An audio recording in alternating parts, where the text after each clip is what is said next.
بسم اللہ الرحمن الرحیم۔ ناظرین، کون جانتا تھا کہ اپنے گھر میں ایک سہما ہوا بچہ اور میٹرک کے امتحان میں 3 مرتبہ فیل ہونے والا طالب علم اردو ادب کا ایک عظیم افسانہ نگار بن کر ابھرے گا۔ ناظرین، آج ہم اس ویڈیو میں بات کریں گے اردو ادب کے عظیم افسانہ نگار سعادت حسن منٹو کے بارے میں۔ سعادت حسن منٹو اردو کا واحد کبیر افسانہ نگار ہے جس کی تحریریں آج بھی ذوق و شوق سے پڑھی جاتی ہیں۔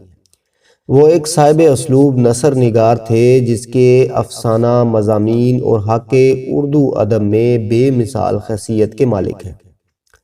منٹو ایک معمار افسانہ نویس تھے جنہوں نے اردو افسانہ کو ایک نئی راہ دکھائی۔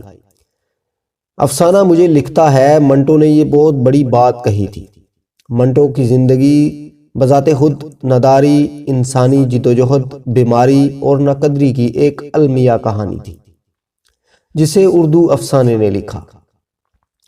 منٹو نے دیکھی پہچانی دنیا میں سے ایک ایسی دنیا دریافت کی جسے لوگ قابل اعتنا نہیں سمجھتے تھے۔ یہ دنیا گمراہ لوگوں کی تھی جو مروجہ اخلاقی نظام سے اپنی بنائی ہوئی دنیا کے اصولوں پر چلتے تھے۔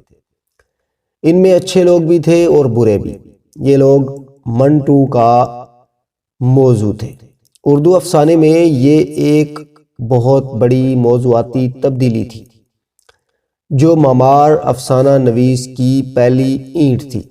اس کے افسانے محض واقعاتی نہیں ہیں، ان کے بطن میں تیسری دنیا کے پسماندہ معاشرے کے تضادات کی داستان موجود ہے۔ سعادت حسن منٹو ایک حساس طبیعت کا مالک تھا۔ وہ کسی وجہ سے کسی کو ناپسند کرتا تو پھر خاطر میں نہیں لاتا تھا۔ اس کی انا اگر مجروح ہوتی تو آگے والے کی شامت ہی آ جاتی۔ ناظرین، سعادت حسن منٹو کے والد غلام حسن منٹو قوم اور ذات کے کشمیری، امرتسر کے ایک محلے کوچاں وکیلا میں ایک بڑے خاندان کے ساتھ رہتے تھے۔ منٹو 11 مئی 1912 کو موضوع سمرالہ، ضلع لدھیانہ میں پیدا ہوئے۔ ان کے والد لدھیانہ کی کسی تحصیل میں تعینات تھے۔ دوست انہیں ٹامی کے نام سے پکارتے تھے۔ منٹو اپنے گھر میں ایک سہما ہوا بچہ تھا جو سوتیلے بہن بھائیوں کی موجودگی اور والد کی سختی کی وجہ سے اپنا آپ ظاہر نہ کر سکتا تھا۔ ان کی والدہ ان کی طرف دار تھیں۔ وہ ابتدا ہی سے اسکول کی تعلیم کی طرف مائل نہیں تھے۔ ان کی ابتدائی تعلیم گھر میں ہوئی۔ 1921 میں اسے MAO مڈل اسکول میں چوتھی جماعت میں داخل کرایا گیا۔ ان کا تعلیمی کیریئر حوصلہ افزا نہیں تھا۔ میٹرک کے امتحان میں 3 مرتبہ فیل ہونے کے بعد انہوں نے 1931 میں یہ امتحان پاس کیا تھا، جس کے بعد انہوں نے ہندو سبھا کالج میں FA میں داخلہ لیا، لیکن اسے چھوڑ کر MO کالج میں سال 2 میں داخلہ لے لیا۔ انہوں نے انسانی نفسیات کو اپنا موضوع بنایا۔ پاکستان بننے کے بعد انہوں نے بہترین افسانے تخلیق کیے جن میں توبہ ٹیک سنگھ، کھول دو، ٹھنڈا گوشت، دھواں، بو شامل ہیں۔ ان کے کئی افسانے، مجموعے اور خاکے اور ڈرامے شائع ہو چکے ہیں۔ ناظرین، کثرت شراب نوشی کی وجہ سے 18 جنوری 1955 عیسوی کو ان کا انتقال ہوا۔ منٹو کو ایک متنازع افسانہ نگار کے طور پر بھی جانا جاتا ہے۔ ان کی بعض تحریریں اور افسانے متنازع قرار دیے گئے جن کی وجہ سے ان کو نہ صرف کورٹ کا سامنا کرنا پڑا بلکہ ایک کیس میں ان کو جرمانہ بھی دینا پڑا۔ قیام پاکستان سے پہلے منٹو کو 3 دفعہ کورٹ کا سامنا کرنا پڑا۔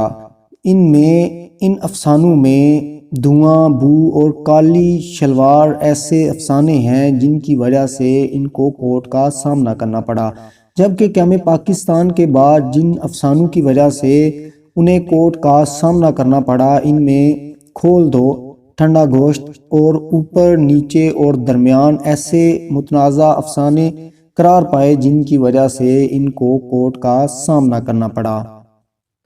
ناظرین، سعادت حسن منٹو کے افسانوی مجموعوں میں دھواں، منٹو کے افسانے، نمرود کی خدائی، برقے، پھندے، شکاری عورتیں، سر، کنڈو کے پیچھے، گنجے، فرشتے، بادشاہت کا خاتمہ، شیطان، اوپر نیچے درمیان میں، نیلی رگیں، کالی شلوار، بغیر اجازت، رتی ماشا تولا، جزید، ٹھنڈا گوشت، بوڑھا کھوسٹ، آتش پارے، خالی بوتلیں، خالی ڈبے، سیاہ حاشیے، گلاب کا پھول، چغد، لذت سنگ، تلخ، ترش، شیریں، جنازے، بغیر اجازت، یہ نام پہلے سے ہیں، شامل ہیں۔